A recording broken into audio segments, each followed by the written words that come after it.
Hello kids, welcome to kingdom tales. നമുക്കിന്നൊരു പുതിയ കഥ കേട്ടാലോ?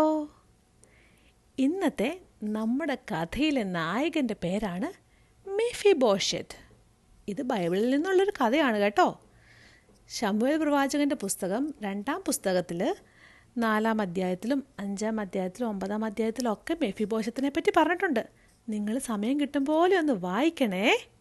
ഒരിക്കൽ മെഫിബോഷത്തും അവൻ നോക്കിക്കൊണ്ടിരുന്ന ഒരു ആൻറ്റി, ഒരു നേഴ്സും കൂടി ഇരിക്കുമ്പോൾ വളരെ ഭയാനകമായൊരു വാർത്ത കേട്ടു. എന്താണെന്നോ? എല്ലാവരും ഓടിക്കോ ഓടിക്കോ, നമ്മളെല്ലാവരും മരിക്കാൻ പോവുക. ശത്രു സൈന്യം നമ്മുടെ രാജ്യം ആക്രമിച്ചു. രാജാവും രാജകുമാരനും ഒക്കെ കൊല്ലപ്പെട്ടു. നമ്മൾ ഏത് നിമിഷവും വധിക്കപ്പെടാം എന്നായിരുന്നു ആ വാർത്ത. അന്ന് ഇസ്രായേൽക്കാരും ഫലസ്തീൻകാരുമായുള്ള യുദ്ധത്തിൽ മെഫിബോഷത്തിൻ്റെ ഫാദറായ പ്രിൻസ് ജോനാഥാനും ഗ്രാൻഡ് ഫാദറായ കിങ് ഷൗലും എല്ലാം കൊല്ലപ്പെട്ടു. അന്ന് അവന് വെറും 5 വയസ്സ് മാത്രമേ പ്രായമുണ്ടായിരുന്നുള്ളൂ. ജനങ്ങളെല്ലാം വളരെ പരിഭ്രാന്തിയിലായിരുന്നു. കാരണം അവർക്കറിയില്ലല്ലോ ശത്രു ഇനി ആക്രമിക്കോ, ആരായിരിക്കും അവരുടെ പുതിയ രാജാവ് എന്നൊക്കെ ഓർത്ത് അവരുടെ പേടി വന്നു. ഈ ഭയാനകമായ വാർത്ത മെഫിബോഷത്തിനെ നോക്കിക്കൊണ്ടിരുന്ന ആൻറ്റി നേഴ്സ് കേട്ടപ്പോൾ അവർ പേടിച്ച് ഞെട്ടി. കാരണം അവൾ ശൗൽ രാജാവിൻ്റെ കുടുംബത്തെയും മെഫിബോഷത്തിനെയൊക്കെ വളരെയേറെ സ്നേഹിച്ചിരുന്നു. അവളുടെ ഹൃദയമിടിപ്പ് വർദ്ധിക്കാൻ തുടങ്ങി. ഇനി എന്ത് ചെയ്യുന്നു ഓർത്തിട്ട് അവൾക്ക് പേടിയായി. അവൾ മെഫിബോഷത്തിനെ രക്ഷിക്കണമെന്ന് വിചാരിച്ചിട്ട് ആ 5 വയസ്സുള്ള കുഞ്ഞിനെയും എടുത്തുകൊണ്ട് ഓടാൻ തുടങ്ങി. അവന് നല്ല ഭാരമുണ്ടായിരുന്നത് കൊണ്ട് അവൾ വളരെ കഷ്ടപ്പെട്ടുകൊണ്ടാണ് അവനെ കൊണ്ട് ഓടിയത് കേട്ടോ.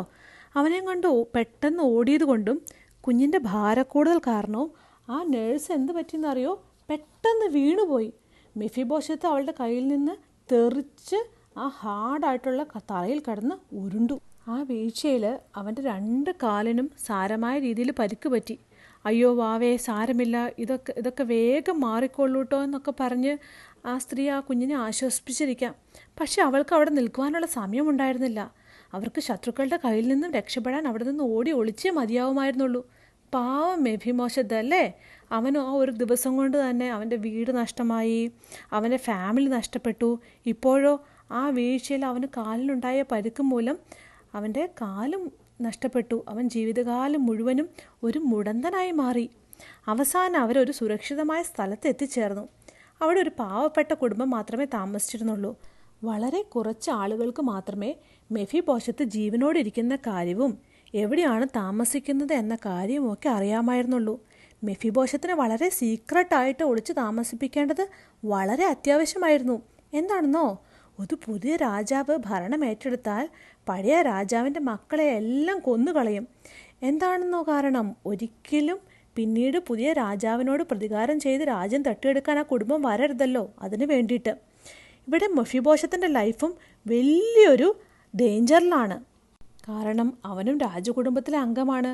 പുതിയ രാജാവ് ചിലപ്പോൾ അവനെ ശത്രുമായി കണ്ടേക്കാം. അതൊക്കെ ഒരു വലിയ പ്രശ്നമാണ്. ബൈബിൾ പറയുന്നു, നമ്മളും ദൈവത്തിൻ്റെ മക്കളായി ദൈവത്തിൻ്റെ ഫാമിലിയിൽ ജനിക്കാത്തിടത്തോളം കാലം നാം എല്ലാവരും ദൈവത്തിൻ്റെ ശത്രുക്കളാണ് എന്ന്. നാം എല്ലാം പാപത്തിൽ ജനിച്ചു. അതുകൊണ്ടാണ് വാക്കുകൊണ്ടും ചിന്ത കൊണ്ടും പ്രവൃത്തി കൊണ്ടും എല്ലാം നാം ദൈവത്തെ നിരാശരാക്കുന്നത്. നാം അവൻ്റെ നിയമങ്ങളെല്ലാം ലംഘിച്ചു. നാം ദൈവത്തിൽ നിന്നും അകന്ന് നമ്മുടേതായ ഇഷ്ടങ്ങൾക്ക് മുഖ്യ സ്ഥാനം കൊടുത്ത് അവനിൽ നിന്ന് മുഖം തിരിക്കുന്നു. എന്തൊക്കെയാണ് ദൈവത്തിന് ഇഷ്ടമില്ലാത്ത പ്രവൃത്തികൾ? വഴക്ക് കൂടുന്നത്, അനുസരണക്കേട് കാണിക്കുന്നത്, അവൻ്റെ നാമത്തിൽ ആണയിടുന്നത്, നമ്മൾ സ്വെയർ ചെയ്യാറില്ലേ ഗോഡിൻ്റെ നാമത്തിൽ, പിന്നെ ഡ്രഗ്സ് ഉപയോഗിക്കുന്നത്.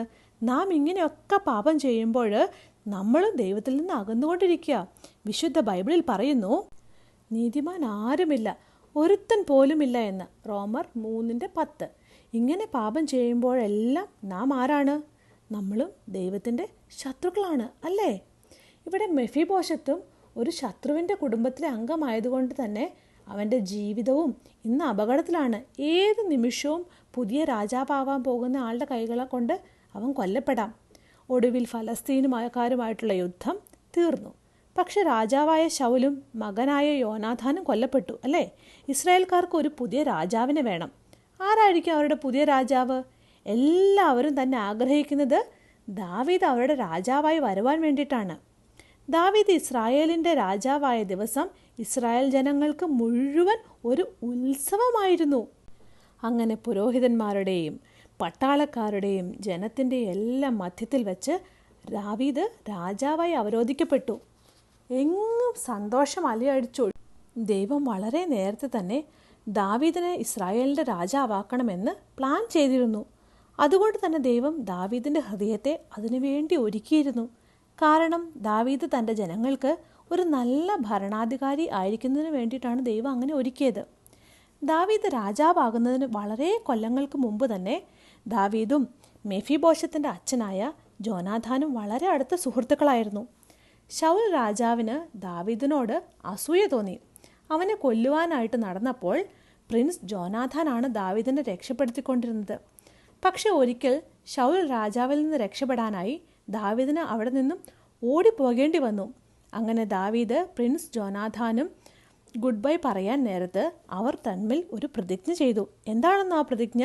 അവർ പരസ്പരം അങ്ങോട്ടും ഇങ്ങോട്ടും അവരുടെ കുടുംബങ്ങളോട് ദയവുള്ളവരായിരിക്കുമെന്ന് അവർ ശപഥം ചെയ്തു. അവർ പ്രോമിസ് ചെയ്തു അവരുടെ ജീവിതാവസാനം വരെയും ഒരാൾ മറ്റൊരാളുടെ കുടുംബത്തോട് ദയ കാണിക്കുമെന്ന്. അതുപോലെ നമ്മളും യേശുവിനെ രക്ഷകനായി സ്വീകരിച്ച് ദൈവത്തിൻ്റെ ഫാമിലിയിലെ ഒരാളാകുമ്പോൾ ദൈവവും നമ്മളിൽ നിന്ന് ആഗ്രഹിക്കുന്നത് നമ്മളും മറ്റുള്ളവരോട് സ്നേഹവും ദയയും ഉള്ളവരായിരിക്കണമെന്നാണ്. ആരോടൊക്കെയാണ് നമ്മൾ ദയയും സ്നേഹവും ഒക്കെ കാണിക്കേണ്ടത്? രോഗികളോട്, പാവപ്പെട്ടവരോട്, എളിയവരോട്. നാം എന്തൊക്കെയാണ് അവർക്ക് വേണ്ടി ചെയ്യേണ്ടത്? ദൈവത്തിൻ്റെ മക്കളായ നമ്മൾ എന്ത് ചെയ്യണമെന്ന ദൈവവചനം പറയണം. ഗലാത്യർ 6:10 പറയുന്നു, ആകയാൽ അവസരം കിട്ടും പോലെ നാം എല്ലാവർക്കും, വിശേഷാൽ സഹവിശ്വാസികൾക്കും നന്മ ചെയ്യുക. എല്ലാവർക്കും വേണ്ടി നന്മ ചെയ്യാൻ ദൈവം നമ്മെപ്പറ്റി ആഗ്രഹിക്കുന്നു. ഇവിടെ ദാവീദും ജോനാഥാനും പരസ്പരം നന്മ ചെയ്യുമെന്ന് പ്രോമിസ് ചെയ്യുകയാണ്.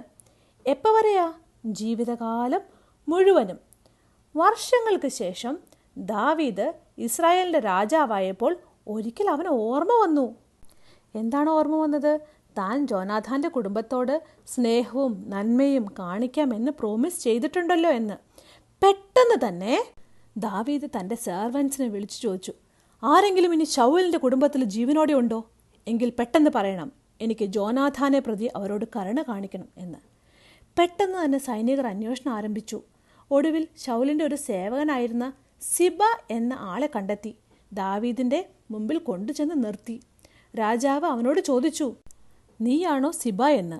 അവൻ അതെ എന്ന് മറുപടി പറഞ്ഞപ്പോൾ അവനോട് വീണ്ടും ചോദിച്ചു, ഞാൻ ദൈവത്തിൻ്റെ ദയ കാണിക്കേണ്ടതിന് ശൗലിൻ്റെ കുടുംബത്തിൽ ആരെങ്കിലും ഉണ്ടോ എന്ന്.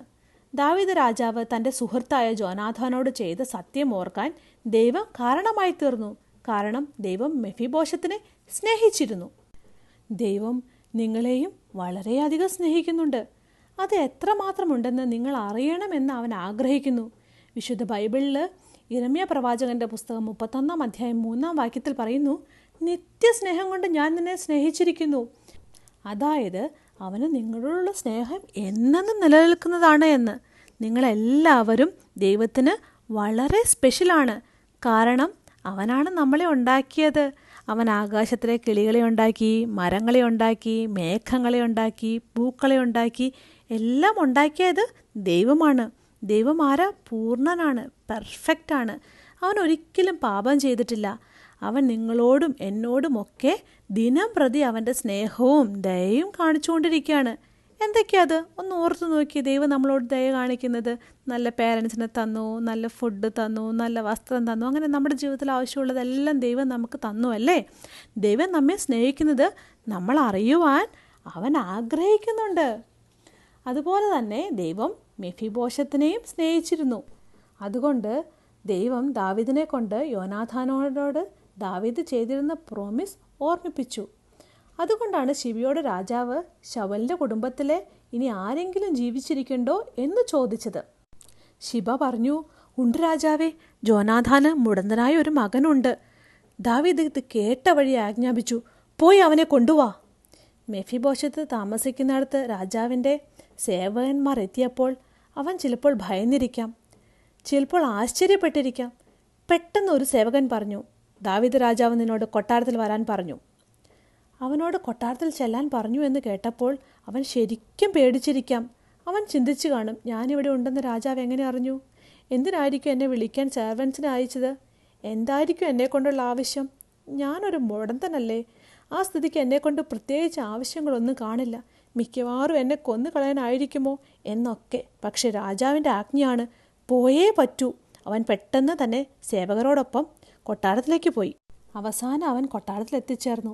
ദാവീദ് രാജാവിനെ കണ്ടപ്പോൾ അവൻ്റെ തൊണ്ട വരണ്ടെന്നിരിക്കാം, മേലാസകലം വിയർത്ത് കുളിച്ചിരിക്കാം. എങ്കിലും അവൻ രാജാവിൻ്റെ മുമ്പിൽ തൻ്റെ ഊന്നുവടി ഉപയോഗിച്ച് താണു വണങ്ങി.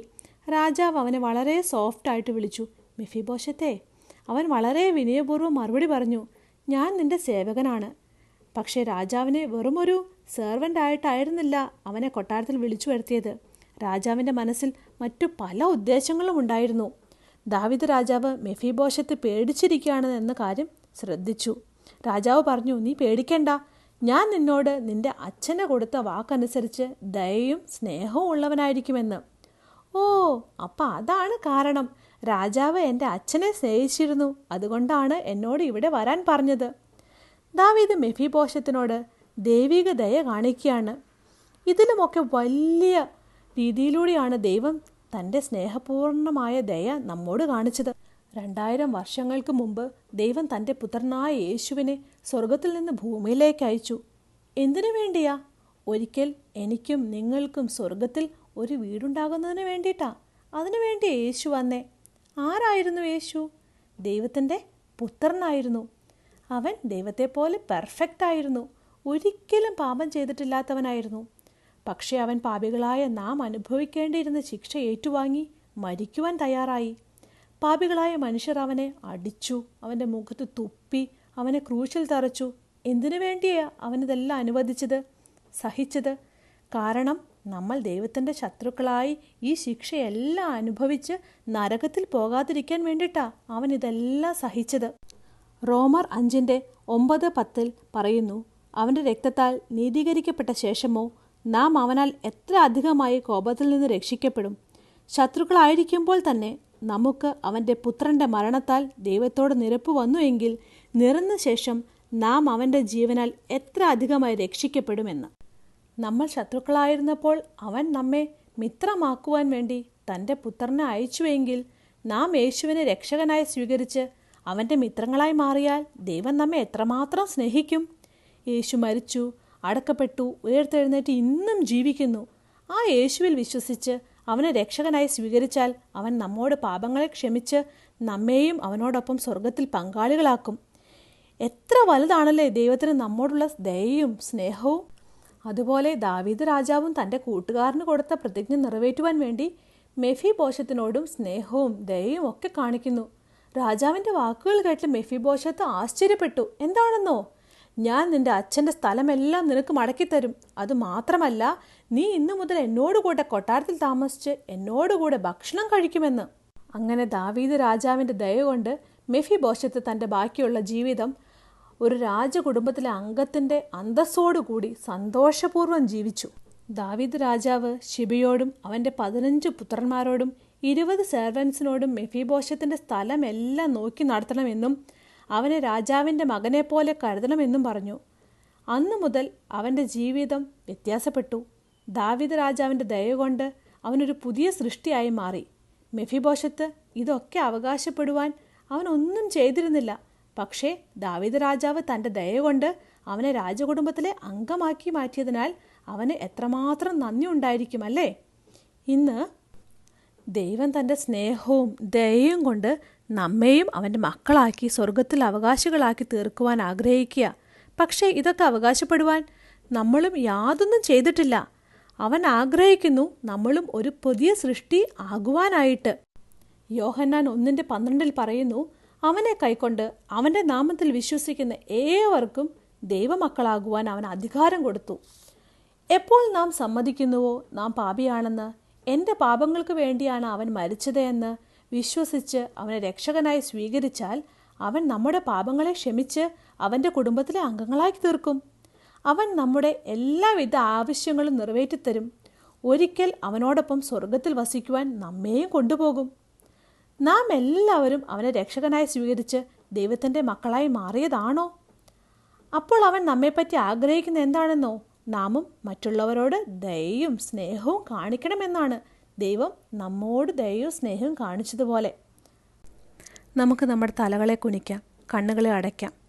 ഇപ്പോൾ എന്നെ കേൾക്കുന്ന ഏതെങ്കിലും ഒരു കുഞ്ഞ് യേശുവിനെ രക്ഷകനായി സ്വീകരിച്ച് അവൻ്റെ മകളായി തീർന്നിട്ടില്ല എങ്കിൽ നമുക്കൊരു നിമിഷം അതിനായി പ്രാർത്ഥിക്കാം. യേശുവേ, ഞാൻ പാപിയാണെന്ന് സമ്മതിക്കുന്നു.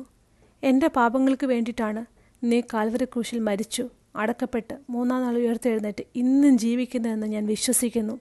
യേശു അപ്പ, ഇന്നീ നിമിഷം എന്നെയും നിൻ്റെ മകനായി തീർക്കണമേ എന്ന് ഞാൻ നിന്നോട് പ്രാർത്ഥിക്കുന്നു. യേശുവേ, നീ ഞങ്ങളോട് ദയ കാണിച്ചതുപോലെ ഞങ്ങൾക്ക് മറ്റുള്ളവരോട് ദയയും കരുണയും സ്നേഹവും അലിവും എല്ലാം കാണിക്കുവാനായിട്ട് ഞങ്ങളെ സഹായിക്കണമേ എന്ന് ഒരു നിമിഷം നിന്നോട് ഞങ്ങൾ പ്രാർത്ഥിക്കുന്നു. യേശു അപ്പ, ഇന്നീ തന്ന മെസ്സേജിനായിട്ട് സ്തോത്രം. ഞങ്ങളീ കേട്ട മെസ്സേജിലൂടെ ഞങ്ങളുടെ ജീവിതത്തിലും എല്ലാവരോടും ദയയും കരുണയും ഉള്ളവരായിരിക്കാൻ ഞങ്ങളെ യോഗ്യരാക്കണമേ എന്ന് നിന്നോട് പ്രാർത്ഥിക്കുന്നു. ഈ നല്ല ദിവസത്തിനായിട്ട് നന്ദിയോടെ സ്തുതിക്കുന്നു. ഞങ്ങൾക്ക് തന്ന നല്ല കഥയ്ക്കായിട്ട് നന്ദിയോടെ സ്തുതിക്കുന്നു. എല്ലാം നിൻ്റെ നാമമഹത്വത്തിനായി തീരണമേ. പ്രാർത്ഥന കേട്ട വലിയ കൃപയ്ക്കായിട്ടപ്പ നന്ദിയോടെ സ്തുതിക്കുന്നു, സ്തോത്രം ചെയ്യുന്നു. എല്ലാം യേശുവിൻ്റെ വിലയുടെ നാമത്തിൻ്റെ കൃപയോടെ കേട്ടിട്ട് മലമാറാകണമേ. ആമേൻ. അപ്പോൾ കൂട്ടുകാരെ, ഇന്നത്തെ കഥ നിങ്ങൾക്ക് എല്ലാവർക്കും ഇഷ്ടപ്പെട്ടല്ലോ അല്ലേ? ഇന്നത്തെ കഥയിലൂടെ നമ്മൾ കേട്ടതുപോലെ മറ്റുള്ളവരോട് ദയയും കരുണയും സ്നേഹവും ഒക്കെ കാണിക്കാൻ ദൈവം നമ്മെയും പ്രാപ്തരാക്കട്ടെ എന്ന് ഞാൻ ആശംസിക്കുന്നു, പ്രാർത്ഥിക്കുന്നു. വീണ്ടും പുതിയൊരു കഥയിലൂടെ നമുക്ക് കാണാം കേട്ടോ. അതുവരേക്കും ദൈവതിരുനാമം മാത്രം മഹത്വപ്പെടുമാറാകട്ടെ. ബൈ.